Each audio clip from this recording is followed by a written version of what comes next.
में रामनवमी के जुलूस को लेकर राजनीति गर्मा गई है। टीएमसी और बीजेपी दोनों आमने सामने हैं। अदालत ने 6 अप्रैल को जुलूस निकालने की इजाजत दे दी है। बीजेपी समेत कई हिंदू संगठन जुलूस निकालने के लिए तैयार हैं।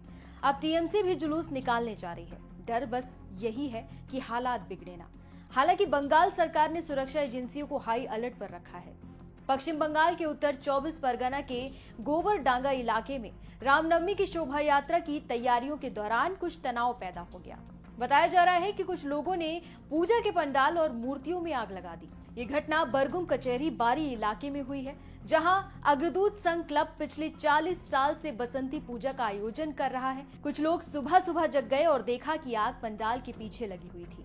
आग ने मूर्ति के एक हिस्से को जलाकर उसे जमीन पर गिरा दिया। जैसे ही ये खबर फैली, इलाके में लोग परेशान हो गए और अफरा तफरी मच गई और तनाव का माहौल बन गया। स्थिति को संभालने के लिए पुलिस के अधिकारी भी मौके पर पहुंच गए। आपको बता दें कि हाईकोर्ट ने हावड़ा में रामनवमी का जुलूस निकालने की इजाजत देते हुए कहा कि इसमें हथियारों की इजाजत नहीं रहेगी। अदालत ने बाइक रैली निकालने या डीजे बजाने पर भी पाबंदी लगाई है। अदालत ने अंजनी पुत्र सेना, विश्व हिंदू परिषद और दुर्गा वाहिनी को रैली को निकालने की इजाजत दे दी है। अदालत ने रैली में 500 लोगों की शामिल होने के लिए ही कहा है। अदालत ने कहा कि सभी जुलूस जीटी रोड के एक ही मार्ग से होकर निकलेंगे। इसके साथ ही अदालत ने पुलिस को हालात पर नजर बनाए रखने को भी कहा है।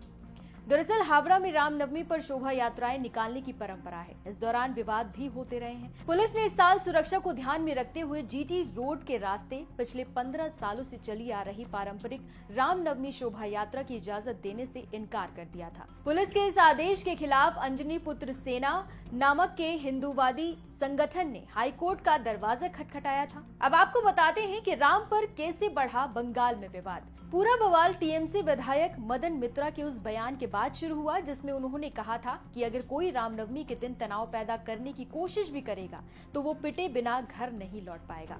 अपनी ताकत दिखाने के लिए रामनवमी का दिन ना चुने, बस फिर क्या था। बीजेपी नेता दिलीप घोष ने पलटवार कर कहा कि पहले टीएमसी नेता सीधे खड़े होना